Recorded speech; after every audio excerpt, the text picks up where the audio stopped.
and then be able to access those dollars to pay for tuition, and to pay for a few other things like tutors, additional assistance in education and learning, and that's the nuts and bolts of it. Mike, anything to add?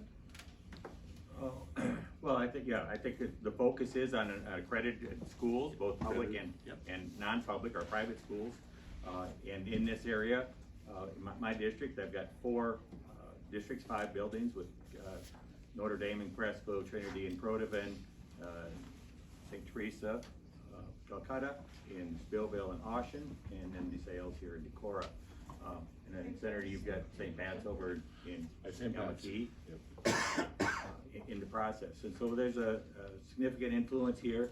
And in our Keystone area, we're the highest concentration of accredited public, accredited non-public schools in the system. Accreditation is important. It's meeting standards set by the state that are very similar to those required of public schools. This does not apply to non-accredited schools. So an example would be Montessori School here in Decorah is not accredited. The Jewish school in Postal is not accredited. Mennonite Amish schools are not accredited schools, and it does not impact homeschoolers in a funding stream. Okay. Right. I would like to ask one point of clarification. I've seen a lot in the news, and we have signs out here about no vouchers. Would you please explain the difference between the vouchers and the educational savings account, and which one is in this bill? Clarify that for me, please. Well, I think that there is a difference. Oftentimes, a voucher is seen as a ticket to someplace else. This is an educational savings account, so the family, it's held by a third party, and any payments out are made directly to the school or for an approved item such as perhaps tutoring or textbooks or other support needs to support that child that meet a tight criteria. The money's not given to the parents. It's held in this fund, and the money's applied for on an annual basis. It's applied for tuition and then other supports. It would be reasonable to assume that if locally the tuition might be $4,500, this is $7,600. Only that tuition would be paid out of that. Anything that's left would accrue over, and at some point, the time that the child graduates from school or reaches age 20, whatever left in the account will revert back to the state. So it never goes to the family directly, but is held there for their benefit. Okay. All right. Open the floor up for questions. Are we gonna cover where they stand? Yeah, where they stand, isn't that the On next the one? agenda? Huh? Is the next one where they stand? Sure. So. Now, do you want to explain Yeah, where they so stand on the bill? this is the 3rd year that the governor's presented a school choice bill. I voted for the first 2. There's amendments coming down on this one. I won't make a final determination until I see the final draft of the bill. So right now, I'm gathering information, visiting with you folks, presenting some counter information, getting your opinions. But I have voted for the first 2.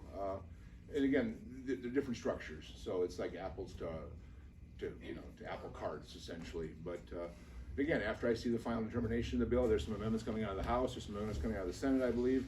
So when I see the final determination, I'll make my decision on how I'm going to vote on it, to be honest with you, when I see that final language.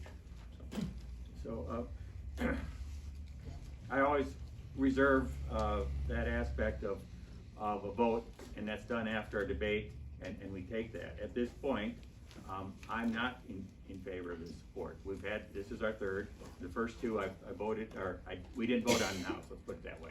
But certainly I was among a group of House members that were not supportive. It was not moved out of committee. We didn't move either one of the bills. I think they had some real flaws. This bill is a paradigm shift. This bill will change the format of we fund public schools by funding the institution based on the kids enrolled there to we value education of our Iowa children. We're making funding available to Iowa children and their families, and that money will go to accredited schools that they attend. And so that opens up to essentially 33,000 Iowans currently attending accredited non-public schools access to state-funded support. because we value education for sport. That's the philosophy, that's the paradigm shift. I'm struggling to adopt that, and that comes from, one is my spouse is a teacher of 30 years in public school system. I've had a public school child myself. My children, my grandchildren are currently enrolled here in Decorah. I value the education that they get, and I have worked in early childhood with all the schools in the 4-county area, looking at their preschool program in particular as we work to integrate that. There is some state funding that's available to our parochial schools for their preschool programs based on the criteria that's set up. So this isn't necessarily new, but this is a hard one for me, and at this point I'm starting to no position, as I have in the other two, to be convinced.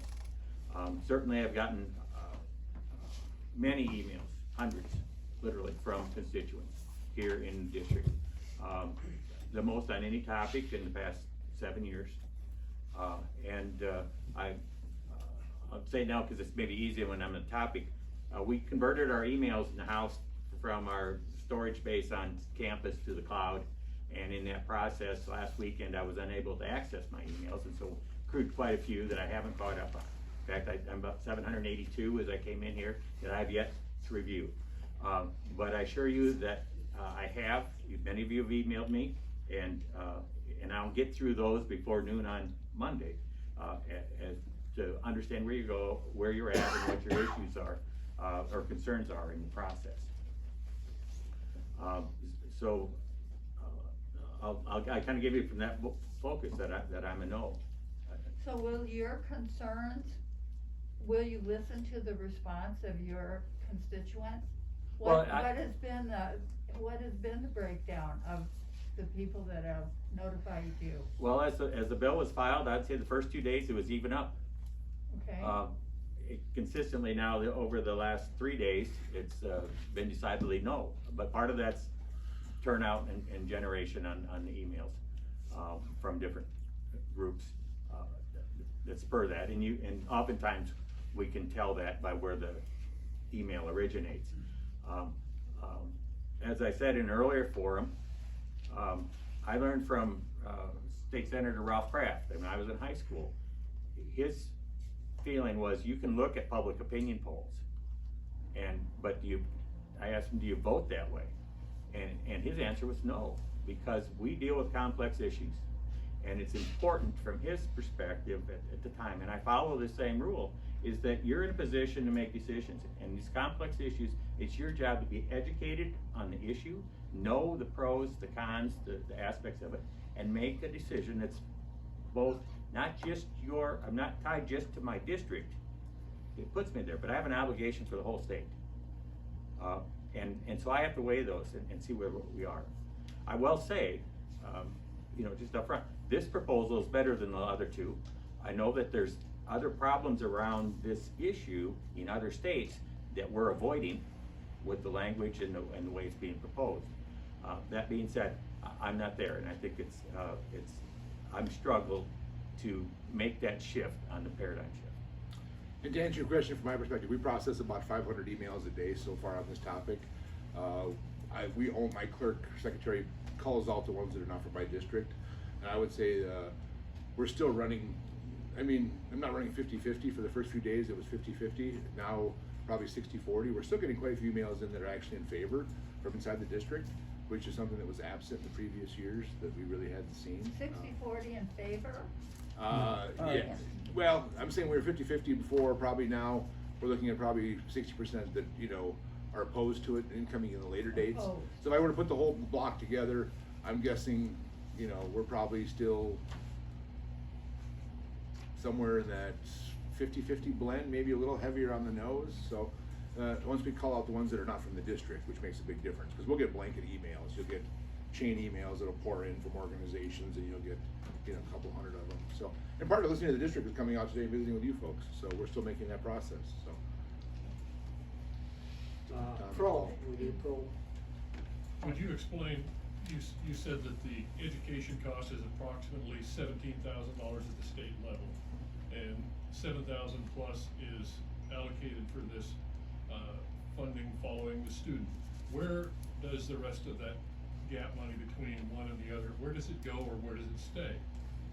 Well, so the money that doesn't follow with the student stays with the school, whether the student stays or not. Private schools can't levy property taxes, they can't access saved dollars through local option sales taxes, so the private schools have access to that $700. The rest of it stays with the district. And you know, in school districts, I mean, I have no kids in school anymore. I pay property taxes to support my school district indefinitely, which is just part of what you support public schools.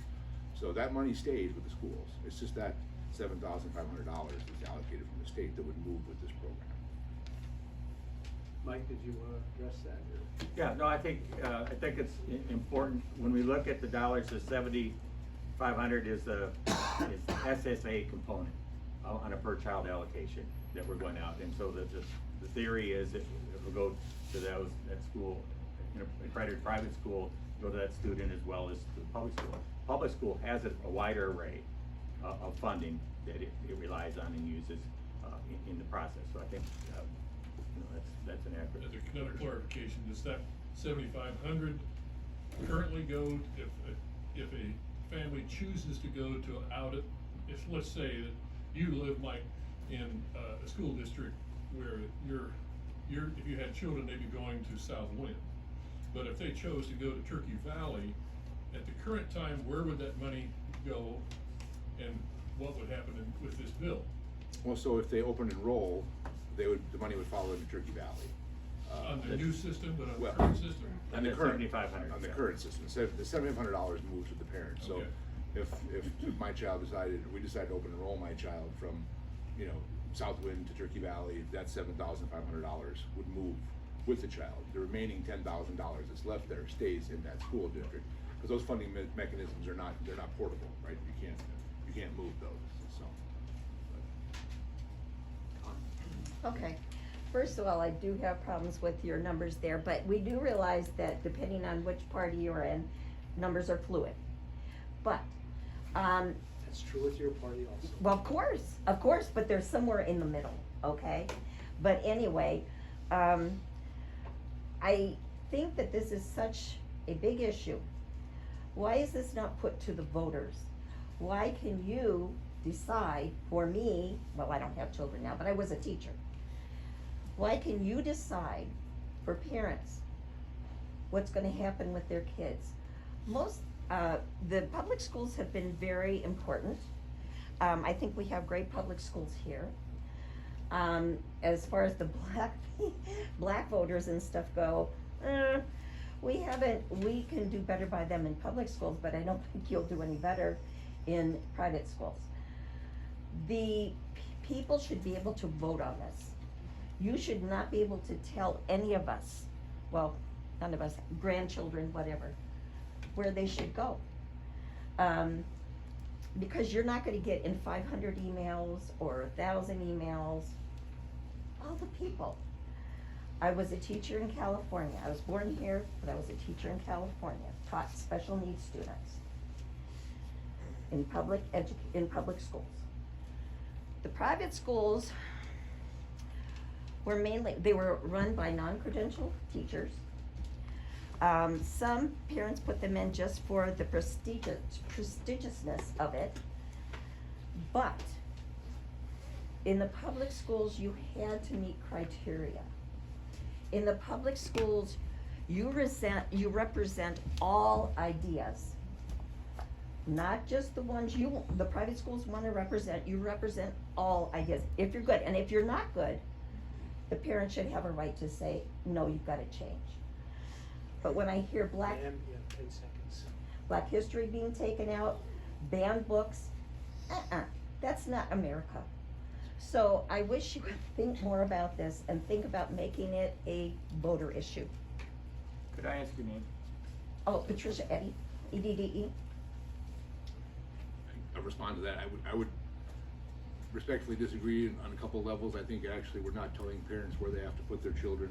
If you look at the way the bill is written, actually we're giving parents more options to place their children in different locations if they see fit and if they feel that's a better fit for educating their child. I don't think we're telling them they have to. Nothing in the bill says you have to take part of the program. Nothing in the bill says you must fill out an application.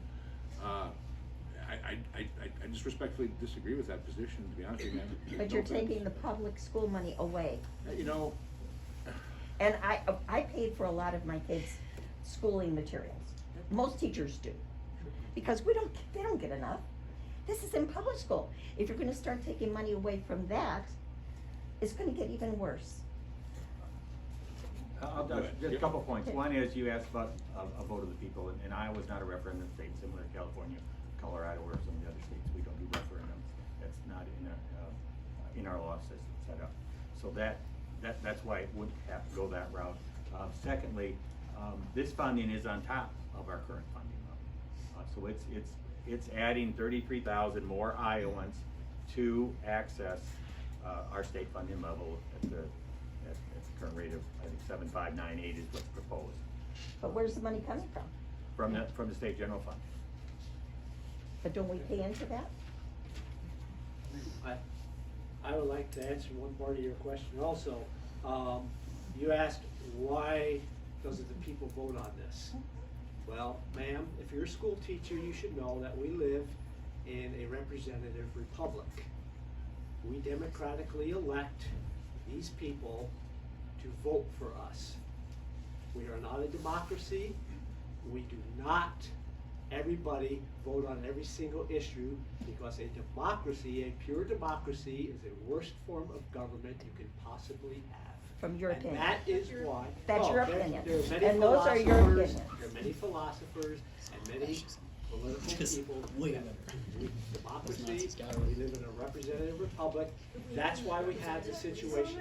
I do not speak out of turn, please, thank you. Please, wait. Representative Tom, this is these people. You're these people. You are in our building. Oh, With here, you are here with our consent. And we are running it the way we wish. Yes, we control it. Okay? Wait. The Winnipeg County Republican Party, which I am chairman of. calm down. Okay, we're gonna stop this. Go ahead, Mike. Everybody calm down. Calm We're down. gonna stop this right now. Calm down, be respectful. Calm down, be respectful. Okay. We've had a con, do we have a pro question? Ron? I have a question, step back. No, excuse me, Oh, I'm Ron, sorry. we need a pro. What's the, I guess it's a, I don't know if it's a pro or con, what is the Does he know your opinion? allocated, transportation cost? How does that work with a private school using the public transportation to go to the school? How does that factor into this bill? If you get what I'm saying, asking. It won't change from the current operating system. Currently, parochial schools, in our case parochial, so the non-accredited, non-public schools and their public school districts can work out a transportation arrangement that meets, so they'll collect children, throughout a designated area collectively and drop them off. They aren't gonna collect outside the district, but there are transportation sharing agreements already in place, so that won't change.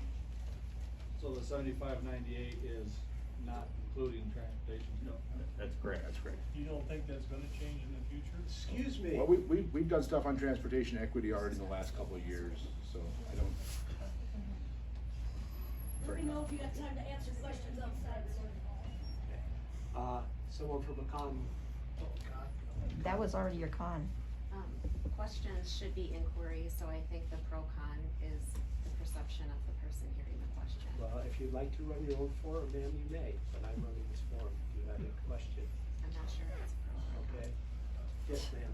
Yes, my question, stepping back a level, how was it possible for this to bypass, as I understand, if I have my facts right, that it was able to bypass the Ways and Means, and it's a big deal financially for the whole state of Iowa, for the budget in the larger sense. So how could it bypass Ways and Means? Okay, so that's an issue in House rules. And it's not the Ways and Means, it's bypassing the Appropriations Committee. They've had discussions on the rules. We have rules that will be debated on Monday, and they're on the calendar. It's House Resolution 3 for our rules going forward for the session. and so there's a rule change. There was agreement between the minority party leadership and our majority party leadership to bring that forward with this rule change. So it'll be debated, we'll have that debate on the floor to see if that's good. So it hasn't been passed yet, that'll be on the agenda first thing on Monday. It's probably a red herring in the aspect because if we don't adopt that rule change and maintain the rules that we're currently operating on, there'll just be a motion to suspend the rules and a vote, and then we'll move on without an opportunity to debate on it. And so the leadership has set this up specifically so that it will be a vote on the rules and there will be opportunity for a debate. On the Senate side, we have done a subcommittee hearing in education, full committee hearing in education, and then full committee is actually, it's called a committee as a whole in appropriations. So we vetted it on our side through all of our appropriate committees and subcommittees. So. Pro, Harlan?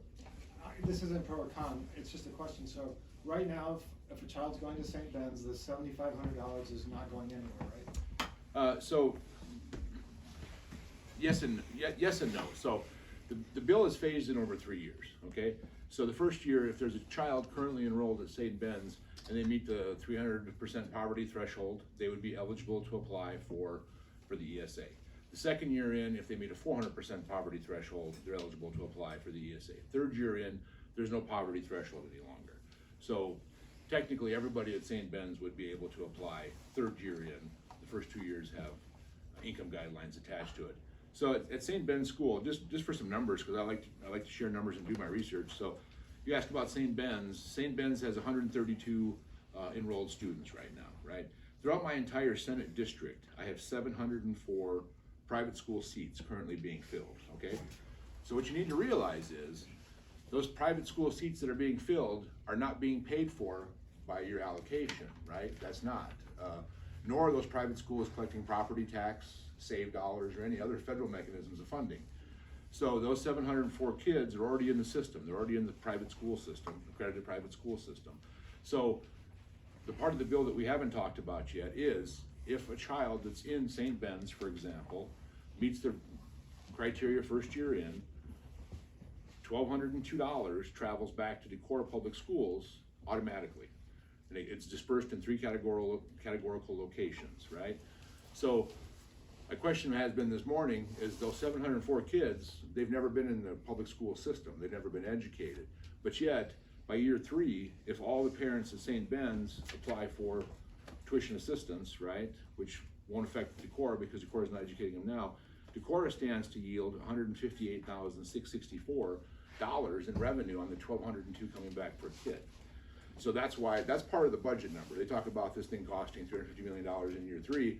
That's built in across the state for those kids that are already in the parochial school systems or private school systems that will be eligible. Now, if the parents don't fill an application out, they're not eligible for the ESA, and it doesn't trigger the backflow into the community school districts. So, The follow-up part of that though is, so there's new money that's been allocated to this that's not going, so right now there's a new budget line item. Yep. If this bill is funded, that's gonna help pay precisely. for those kids that want to, okay. So And to be honest with you, the bill is paid for. I mean, so we're not raising taxes. In fact, we're lowering taxes in the state. We're going to 3.9% flat tax. Everybody's aware of that. And so on the Senate side, and the House does their due diligence as well. We do a 5-year rolling budget. We do that when we're talking taxation. So we anticipated, so the corporate side of our tax reduction was set to triggers based off revenue. We anticipated hitting those revenue streams, I think 2025, whatever it was. We hit them 2 years early, which means that we've generated more tax revenue from our corporate entities in the state than we anticipated. That trigger was tripped 2 years early. So on top of all the money we have in the taxpayer reserve fund and the additional money that you hear about, talked about all the time, I think we're approaching a $700 million surplus this year, somewhere in that ballpark. 600 million plus. And that's based off the REC committee, which meets twice a year and sets revenue estimates for the state. We must set our budget off the March REC numbers. So we look at the November REC numbers, we build our budget, and when the March numbers hit, we have to adjust our budget to those March numbers. We can't spend 100% of what we take in. Where we lot 98%, 99 adjustments. So did I miss something there, Mike?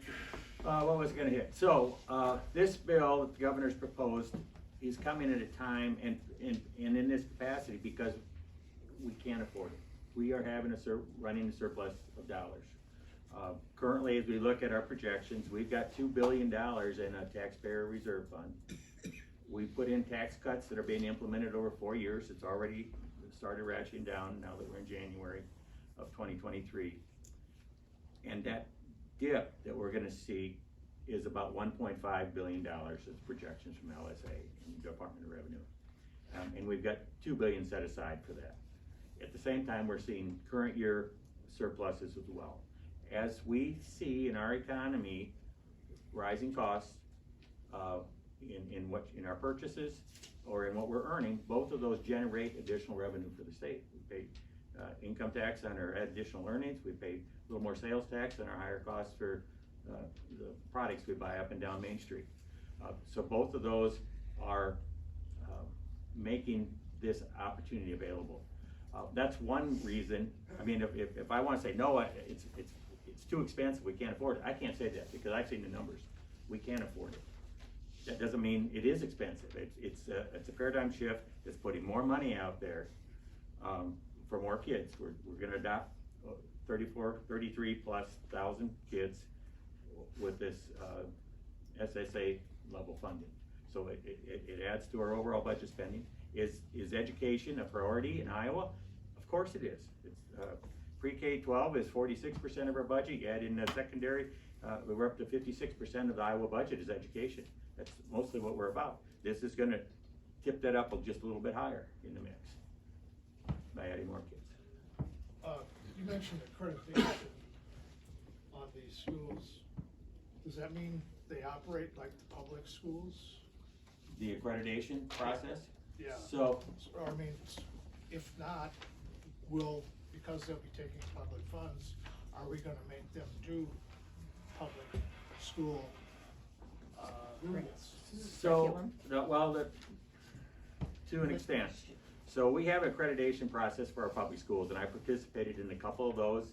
In my role in early childhood, I participated at MFL, was in their meetings, and I understand some of the processes they go through on a 5-year basis, on-site visits, those types of things. The state does the same thing for our accredited non-parochial schools, or they use an independent outside accreditation body that a few schools have opted for. That body is approved by the Department of Education. Right. We've got so they essentially follow the same rules. Now the difference will be when you talk with special education funding and meeting those needs. The feds require an AEA to administer the funds and be responsible for them. So that means in Iowa we've got two. We've got our regional AEAs, Area Education Authority, or Association. Agency, there we go. But our individual school districts are also considered AEAs in the federal definition. So both our public school and our regional AEA are responsible for special education to those children that qualify and meet the needs and run all those criteria. So similarly to this won't change from what we've got. Your public school will have a teacher come into the parochial school and do special education with a child, or that child will be transported from the parochial school to the public school and integrate with some of the public kids for that instruction. And that won't change going forward. And then for our Area 1, Keystone Area 1, there was 112 students last school year that are receiving special education funds, or services. That this bill will not change that. That will not change that. Would you want to, Kristen? I'm good. No, it's done a good job. Pro one? Mine's just a question. Okay, would you like to keep taking Sure. pro one? You got it. Most of them are just questions. Okay, Yeah, go ahead. fire away. They're not. Go ahead. Pro or con. Go ahead. We're just want more information. Go ahead. Have there been any studies or projections on how this will affect the enrollment of parochial schools and public schools? So yeah, I think right now there's like 11 or 14 states that have currently enacted some form of school choice.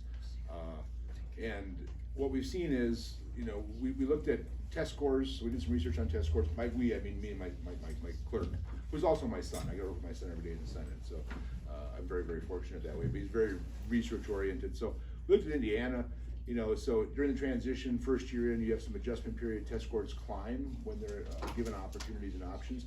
But what we looked for too overall was when the programs were created, what was the migration rate? And that's what you're talking about. What was the migration rate?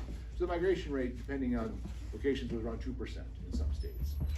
But again, that depends a lot on demographics, census data, median average income, because I look at it this way. So if I look at Northeast Iowa, my Senate district, I have a lot of great public schools. My son's a product of them, I'm a product of them.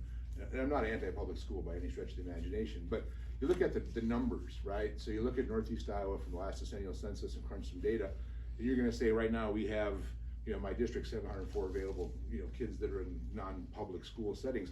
I'm gonna come in and build a private high school in Northeast Iowa, and I'm gonna try to fund that on $7,500 a kid. That's not gonna work. It's just not gonna happen. I think you'll see the parochial schools that we have continue to service the kids that they're servicing. I think you'll see opportunities for the public schools to capture some dollars on those kids that are already being serviced in those areas. I just, you know, so looking at the numbers, for me, it's just, you know, what's the impact gonna be to rural Iowa overall, right? I think there are a number of parents out there that can't afford right now to send their kids to their preferred school, Yep. parochial school. But, you know, this amount of money will make that feasible for them. Yep. And so that's, I'm sure that's a core purpose of doing it, but also we need to understand what's the effect gonna be on the public schools. Yeah. And I think that's a big concern of a lot of people. Yeah, and I understand it's a big concern for a lot of people, and I've heard that concern, you know, for the last 2 weeks, every day. And Yeah, yeah. every day, all day. And I just go back to, you know, look at the data. I mean, and you know, if the concern is having a private high school come and be built in Senate District 32, I don't see a path for that. I see in urban areas, larger urban areas, I'm sure you're gonna see growth. Because again, there you have a higher population density, you have different demographics, you have different median family incomes. So I mean, you have a lot of things that change, you know, and like I said too, our schools in Northeast Iowa are really good. I would be surprised if you see any migration, and I don't know, I don't have a crystal ball, I don't know the answers to those questions, but we try to do the research in other states that have seen this, and so what we saw in other states was around 2% migration, so. This is essentially going to require someone to do accounting on how much a student has utilized, I guess, of that allocation. So- And how is that accounting expected to take? Sure, to occur? so, it's similar, I don't know if you have a health savings account or a flexible cafeteria plan for your health where you have a qualified expense gets paid out of that fund. We're gonna have a third party manage this. The applications will come in, it'll be an approval process. The money will go to the third party as that is approved. That third party will write the check to the school. And then there's opportunity for about, maybe perhaps tutoring, special needs, maybe some curriculum or textbooks type cost that meet the rules yet to be developed, but that's, I mean, essentially it's limited to So those this would three, be a could private be paid third for. party then? This would be a private third party as Right. opposed to an agency of And government? I'll use some round numbers, and if a St. Ben's school, a student qualifies, applies, tuition's $4,500, there's $7,500 going in, but $4,500 comes out. The balance will carry over. It's a surplus balance. Once that child graduates, reaches the age of 20, any surplus will be paid back to the state. In essence, there has to be an accounting kept for each student all There the is, way through the each student will have process. their own account. Yes, and Do we have an expectation on what that will cost? I've not heard any numbers on that, No. that'll be an RFQ process or Seems to RFP be process. Require Yeah. quite a bit of resource. Yeah, I'm not, again, there's Probably companies, I good believe, software. there's companies out there that are already doing it in other states, so you're not building a mousetrap from scratch. Haven't you seen some kind of study that Excuse me, shows Craig, how many excuse people- Yeah, Craig? anyone? No, you were not called upon. You just follow up You were answers not to called questions. upon. All right? I'm trying to keep this Maybe you can orderly. answer. I have a question. Fire. Full standpoint. Where I grew up and went to school, we had 4-year vocational high schools. Would the money for this be available for a 4-year vocational high school here in Iowa? I suppose technically if they opened up and created a vocational high school and they were accredited and followed the rules that are laid out in the law, yes, that would be considered a private school option as long as they check the boxes. I could see a vocational high school being eligible. Mike, am I missing something? Or? No, but I think that we could maybe have that same alternative route created through our public institutions, through our public school districts and our community college, for example, in partnership, could easily come up with that type of alternative. I think there's methods for it. We've been having conversations down there about that very topic. You know, what can we do in Chapter 12 that gives more latitude to our existing school districts and our community colleges to be able to offer alternative forms of education. They're already in the system. I mean, you know, they're already, you know, entrenched. So if we can clear some dead brush and move that to assist them, why not, right? I mean, it makes good sense. Craig? Mike, either one of you, has there been some studies to the state or to you representatives that show what the estimation is, what Jim was talking about? I have this feeling there's gonna be a certain amount of migration that's gonna come from public schools and so on that wanna go to parochial schools. Well, from the projections, I think that over time, that it could grow to a total in the statewide 43,000 students from the 43, an increase of up to 10,000 over a period of time as this is phased in. I've talked to a couple others, that's probably half of it. They think that 10,000 is probably more than what it is. But it isn't, it's gonna vary from area to area. And we have a high concentration just in District 63, as I mentioned, 500 and, you had 700 and Yeah, something. 704 my I second got district. 530 Yeah. currently Bulk that would come into funding. So, I could certainly see them looking at, add 50 more out of that pool. Well, you would think after 3 years, if there's no requirement, that you would have a pretty good migration coming in. Well, so again, part of the migration coming in is you have to have the seat available. So somebody has to build out the seats, right? So if your parochial schools have limited space capacity based off building size, classroom size, you know, they're in the same ballpark as public schools for staffing. So you have to have the seats available. So that's contingent. Again, there's a whole bunch of ifs that I hear daisy chained together as I have these conversations. And, you know, there's a whole bunch of ifs that would have to happen. I don't know in our district here if there's the appetite to build out extra seats. I don't see it. I mean, St. Teresa's of Calcutta's, which was CFSR, closed their Kelmer Center down probably 4 or 5 years ago. So we've seen a reduction in enrollment in AEA1, which is all of, you know, Keystone, in the parochial schools of about 410 kids, and in the public schools of about 700 kids in the last 5 years. So we're seeing a decline in both, right? So, and some of those parochial schools are being closed and dozed. So St. Benedict's at one time was 190 kids. Yeah. 195 somewhere in there. Yeah, 136 They're now. 136 now. Right, Yeah. 36, 32. 136, yeah. Well, there's a 60 pupil increase right there. So there, I mean, maybe capacity based on where they are. Our parochial schools in the area have the same stressors and challenges that our public schools do. Can they find that licensed teacher? Can they pay them enough? Can they meet their other needs? And that's one of the things that limits their capacity, is that teaching. This, undoubtedly, I look at this, if it comes in and our existing kids in the parochial schools get that, we're gonna see $1.2 to $3 million come in to my district, additional, that's gonna bolster teacher pay, that's gonna provide better education for those kids in that parochial school than what they're currently receiving. It can be a windfall for, I would expect that their tuition, some of these would double because the capacity to pay is there. But you got the same physical structure, you gotta. Right, so there's You can't a limit. shut that down because there's less students. Yeah, and I go back to the point too I made before, those 704 kids in my district are currently not being educated in the public school system. The parents have already made those choices. So they're not absorbing resources in the public school system. But they would provide resources to the public school system if they're eligible for the ESA. So, you know, you're gonna stand to potentially receive a benefit in our rural schools, you know, for students that you've not educated, that you never would have educated, right? You're just gonna get the number simply by the fact that they've triggered the ESA, and they're still gonna be educated in the private school setting. So, the other point, though, you talked about capacity, and parochial schools have capacity issues as well as our public school, as they talk about a new elementary school here, those types of things.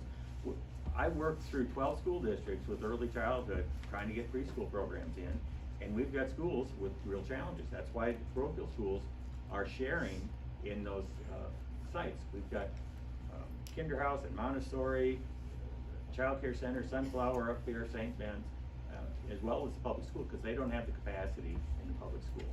And so we have that public-private partnership. Well, I'm all for that, as long as there isn't a big shift back and forth, Well, that's the. And that's one of the questions, is That how is a much shift question. is there and how do we do it? And I'm acutely aware That's the unknown. of that. But you have to understand, the private school systems won't have the benefit of having a levy to build out a new school system, right? I mean, they won't have access to that. So if you're looking at constructing a new school, we know the estimates. Southwind tried to do a bond levy a couple of years back. We were looking at, I forget what it was, $3-4 million, and that's before we've seen inflation and material problems. So, but the public schools have the access to levy that money at the behest of the voters supporting it. Private schools will never have access to that. So again, I go back to, I understand your concern about capacity and migration. It's just a stretch for me to see how it's gonna grow beyond what we currently are servicing in our district. Thank you. I wanted to Go ask ahead. a question about this concept of educational savings account. Representative Bergan mentioned like health savings account, which are, different. That's, It's a third party. yeah, that's, our private dollars, my employer and I choose to put them in I would there. just This separate. educational savings account, the way I hear it described is I hear phrases like, dollars following the students and the parents' choice. And, just growing up in a republic and, that kind of government, it's like we all pay these taxes, we put them into a pot, and then we have these representatives that kind of decide how they're all gonna be spent.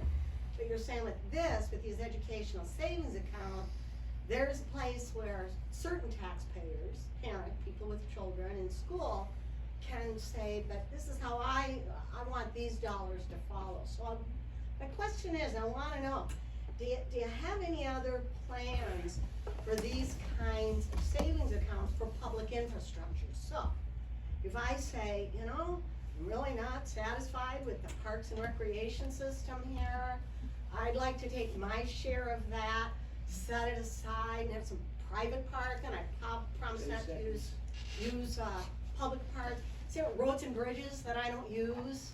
Can I take some of those dollars, put them into account, and put them toward public infrastructure that I want? So do you have any other plans for other kinds of savings accounts where I can take tax dollars, my tax dollars, and put them where I want them to go? Sounds like a That's transportation. transportation. Actually, ironically enough, there are some states that are moving to a model where they're allowing private-public partnerships to build out roads and bridges. Your plans, what are your plans? I have no plans for that, ma'am, to be honest with you. As chair of transportation, we're talking about building roads and bridges and infrastructure.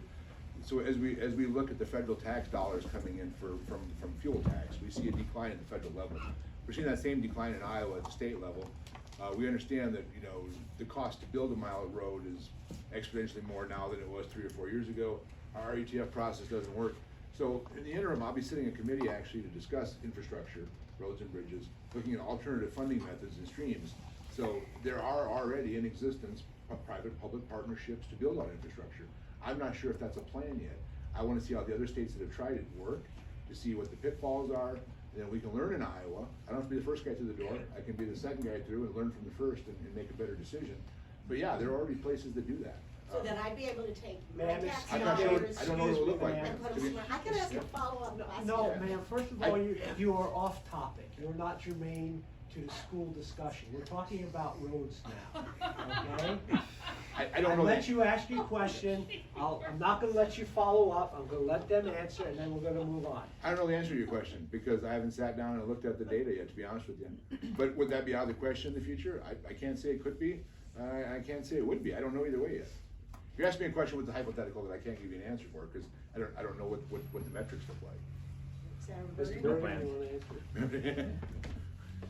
Thank you, Yes, Mike. in the back. I don't have a question, but I just want to say I've worked with a lot of youth and I'm involved with their parents throughout the year. I am kind of for this. The reason why is because some of the parents are very concerned what their kids are learning in school and they don't feel comfortable I'm just feeling that the parents should have the right to say where their children, should be involved or what school that they go to, so that is just my opinion. And then pay for it. Thank you. Yeah. That is what they will do, they will be given a choice. Not with my tax. Lanu. I'd like to urge anyone who actually thinks that to come into our classrooms and see what we're teaching. Yes. If you really think that that's the case, the things that I hear people saying that teachers are teaching, it's just not the case. We teach kids how to think, not what to think. I'm not saying all teachers. But it sounds like a blanket statement when it's said like that, and I just think that it's really important, I'm just gonna put it out there for everybody, that this is a way to criticize schools as a vehicle to get this kind of legislation through, and it's not what's happening in our schools. I teach history, I teach national history in the middle school. We do not teach kids what to think. We teach kids how to think. If I may, because I was gonna make this part of my speech, people say, yeah, this isn't happening in Decorah. Well, we had an English teacher in Decorah High School. Who was part of the LGBTQ community that used her English class to push her agenda, push an immigration agenda, push an anti-gun agenda. She was video recorded with one of her rants, and the final straw was when she threw a chair at a student. And her contract was not renewed because of it. And that's not a blanket statement about all teachers, but there are teachers like that, and to say that this thing never happens in our school is a disingenuous statement. I never heard about this incident, and I. Well, I wouldn't think you'd admit This to it. person was not contacted. I'd love to see more evidence. Tom, Cindy's been really patient with her hand. Yeah, go Thank ahead. you, thank you. Before you gave the example that if there was a student with special needs that wanted to attend a private school that was not equipped to educate them to their education plan, that the AEA would come in and educate that student. I'm wondering how, my perception, and I'm a past elementary teacher and I'm currently on the Decorah School Board and was elected to that position. I'm questioning how the AEA will be funded to be spread even thinner to service both our public schools and private schools where students with special education needs will be educated, potentially. So there is the federal funding, that doesn't change, there won't be any increase in it. The student count is already there, essentially in the process, so that factor is. The AEAs will pick up funding. They'll add to their formula funding per student, all of the private schools that get a ESA. So that'll increase, they'll get that count, that'll increase in the regional AEAs. So they will see a little boost potentially in this mix. I don't know that it, it's hard to see if we see a shift. So the proposal a year ago had a significant focus on that. This proposal doesn't, so I don't really see a shift of necessarily those kids going into private schools. So potentially, private schools accept students that apply. Could it be possible that a student with public dollars could be denied from a private school to spend the money where they choose to apply? And if so, how is the state funding public need if there is a selection process and I anticipate that there will be a selection process that may be. So how can taxpayer dollars fund a selection process? That doesn't seem like open to the public if it's not educating the public. That's a great question, and so I'm gonna ask you a question that I've asked everybody all morning, and I have quite a response in the last place, right? So, would you be shocked if I told you there already is a program in the state of Iowa that has a $7,500 allocation to a student to attend a private learning institution? And we fund that to the tune of $50 million a year, every year. It's the Iowa tuition tax, or it's the Iowa tuition grant. to attend a private college. Any student can apply in Iowa and get $7,500 to attend a private school, private college. Luther's on the list. Luther accepts it. Wartburg, University of Dubuque. You could go to which one in Dubuque? Loris, become a priest if you wanted to, on taxpayer dollars. Currently, right now, overall, we have programs that exceed probably close to $70 million that focus on secondary education, post-secondary education, that's funded with tax dollars. They can go to private institutions that have really no oversight to speak of, except for the criteria for the application. So, I see having- K-12 having- education as a completely different banana. But so you're okay with Than public education. dollars, you're okay with public tax dollars funding college education? We're not talking about that today. Well, no, but the point is, what I'm hearing is, and I've heard it all morning and I heard it in my emails, and I'm not trying to pick a fight, just ask a question. People say, I want no public money going to private schools. We're already doing it in the state. So, I mean, do we nix those programs in the process? Because we've been doing that for years. Or is it, what's different about it? I have a hard time seeing the difference. I'm asking the question. I'm gonna open up a can of worms here, but I'd like to know because it helps me gather data for my opinion. Well, I think it was explained at the last meeting. It was yelled at the last meeting. It wasn't really explained at the last meeting. I'm gonna argue the explanation was, so the explanation didn't convince me of a difference, really. And I've been asking all I morning. was a recipient of an Iowa tuition grant back in the day, and at that time, at least, it was income-based. And it was for poor students that couldn't afford to go to college. And, and at that time, and that's another issue with this, after 2 years, there's no income requirement or cap for. And we have several programs within the state that have no income requirement cap either, that fund No, but secondary. I'm just saying, They're not as I big as the appreciate $50 million that. one, but you've got some that are funded specifically off of top tier graduates. They have some forgiveness of loans and stuff like that. So the state has, I mean, we have a history of doing this already. I just trying to understand. Well, as it was explained at the last meeting, at the time it was started, and it was, I believe, under Republican that it started. Excuse me, ma'am. That- Excuse me. Well, I'm just weren't following called- up on. we're trying to maintain order here, okay? That's what, I said, this is not a free-for-all forum, okay? He asked the question. No. I did, I'm sorry, Tom. I opened a can of worms. I did. He ask the did, question. he asked the question. Ma'am, in the back with the sign, you've been waiting patiently with your hand up. Please ask your Been question. waiting longer than I have. I defer to her. Okay, Is the third-party administrator cost included in this dollar estimate? And will that be Iowa-based management? It'll be out for an RFP, so I don't know that we're limited it to Iowa-based management. I do believe that the cost factor is included in the projection for that. What do the elected Iowa senators and representatives do to learn about Iowa public education funding and finance? I was 15 years on the Decorah School Board. It's not light topics, and you mentioned in the earlier forum, there's 39 new elected persons. If they don't come from school experience or school board, this is a really quick time fashion.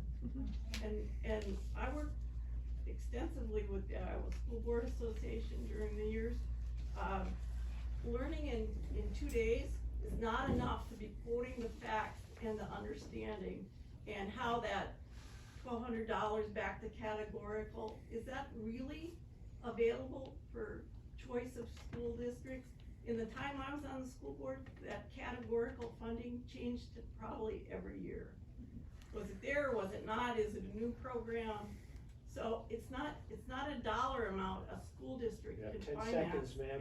and rely on. And, that's just one more reason to hesitate. But granted, there's a lot to learn. We have a citizen legislature. We come from different backgrounds and have different experiences. I feel that I'm blessed every day for the past experiences I've had in early childhood, in areas of public health, Department of Human Services, and early education. And that of being a county board supervisor, looking at the county budget. So some of those things extrapolate around property tax and some other issues with schools. But granted, we do fortunately have in our caucus, for example, some former school board members.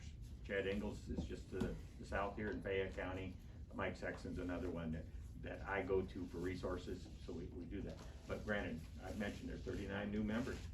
It's a learning curve. Some come with some background, some do not.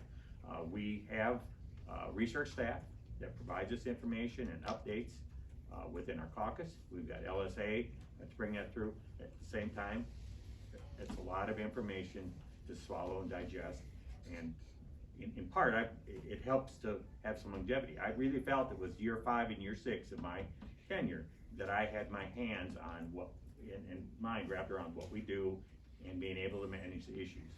I got a ways to go. You've got a little ways to go, but you work hard at it. And in the process, a number of issues that come up this year have come up in the past.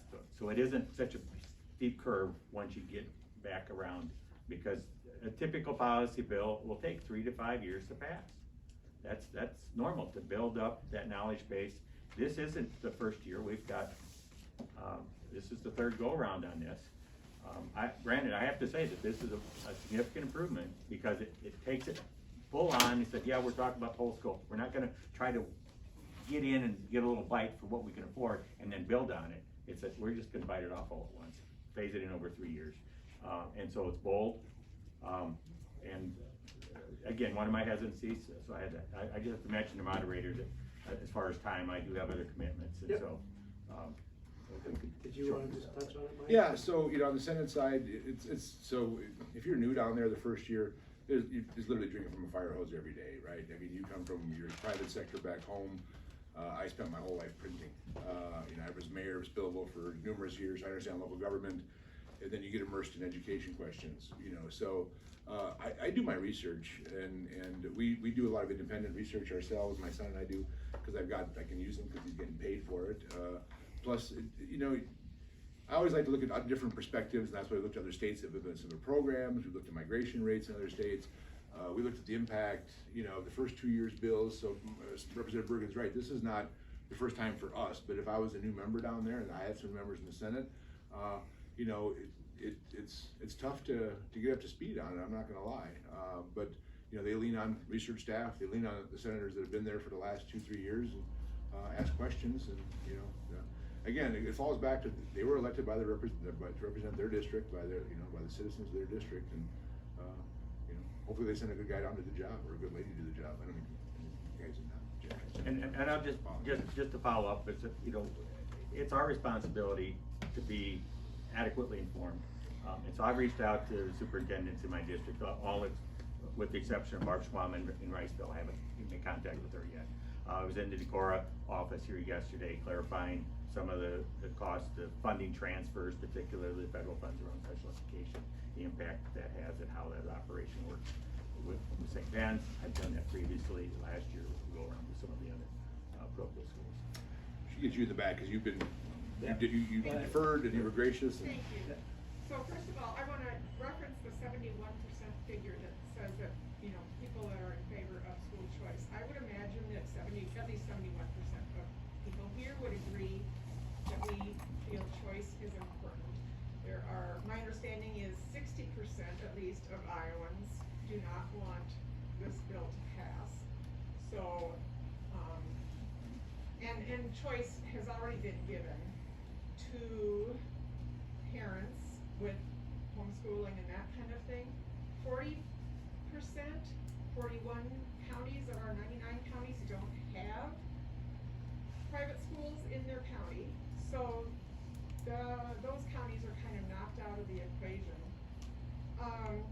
And those taxpayers would be paying into this also, where those parents would not have a choice. My question is, my understanding also is that there are 485,000 students, I believe, in Iowa, and over the last 10 years, nearly $1 billion has been spent, has been allocated for public schools. My understanding also is that Ma'am, do you have a question, please? Yes, 10% of those students would be private schools, or private students.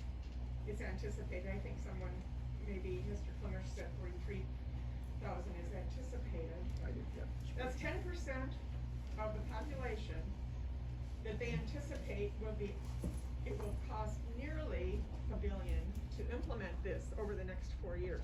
So how is that, I hope I didn't say that very succinctly, but how is that a conservative value? I don't understand. It doesn't seem to me to be very cost effective.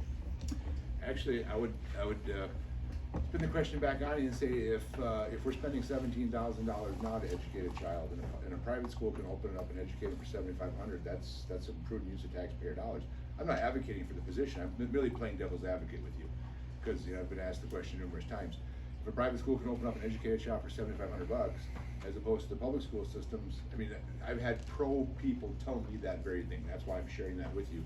So there's two sides to every issue, and that's why I said there's a lot of ifs that get strung together as we move through the discussion process, and it's just making sure that you look at the ifs and try to glean information from it that helps you make a decision. My understanding is those Mike, did you teachers have don't get a? paid nearly as Yeah, no, I think you're right. I think we're looking at maybe, and do the math, just over 5% in these accredited non-public school settings, and that might increase 2 to 3% to 8% of that process.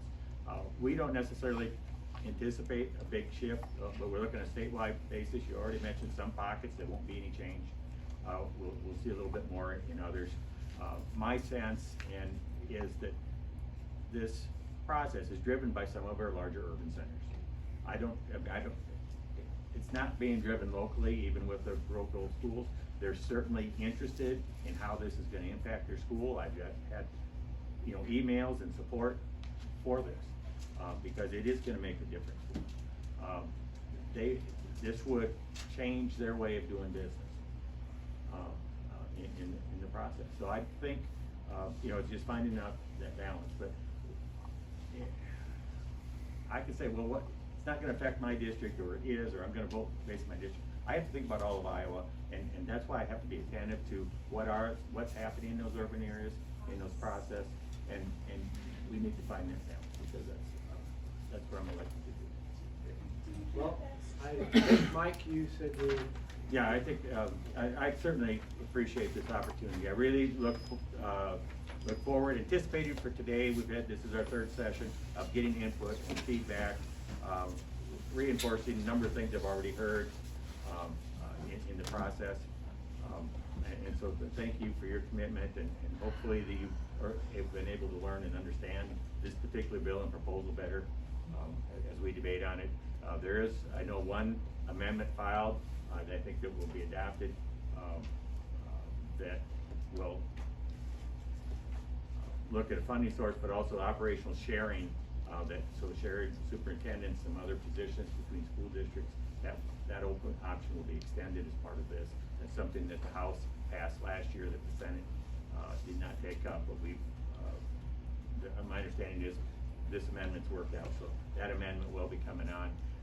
Certainly there'll be many more proposed, but as far as that is one that I'm certain will be incorporated as part of the bill. So as these bills come out, it's very likely an amendment's coming, and by the time it's final passage, it's a different bill, or addressed in a number of ways. Can you speak to the timing and the expedited process that this particular bill has taken? Well, it's one of the first bills out of the chute, so we're gonna deal with it next week, and we'll be dealing with another bill the next week, and another, because there's just some priority things. There's a lot of big things on the horizon. So first of all, I want to thank you guys for coming out. I always appreciate a conversation, especially a civil conversation. I thank you guys for providing that for me today. So, the governor's reorganization plan, that's going to take down from 34 cabinet positions to 13 or 17. And then she passed an executive order basically telling all of the governmental agencies to do a hard internal review on their rules, and they have to reapply to ARC, which is the committee I sit on and chair now, reapply to reaffirm all of their rulemaking processes. So the Department of Revenue, for example, has 12,000 pages of rules. They have to go through 12,000 pages of rules, call the deadwood, and then bring all that back to ARC, and the timetable starting on that actually immediately. So there's a lot of big things we're working on. The organization bill will be broken up in the Senate side. Transportation, I'll get the chunk that involves, DOT and any other organizations. But some of those things are going to be contentious and requires process. So this was like Representative said, this was the first one out of the chute. It could have been the reorganization bill, the first one out of the chute. We'd be fighting over that. So.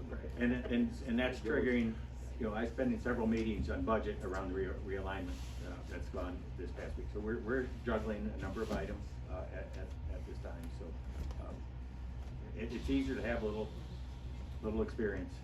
It certainly helps. Thank you. So, thank you everyone for being Thank you, Mike. respectful, having a civil conversation. As I said, we're planning, I'm hoping to have more of these, different topics and different bills. If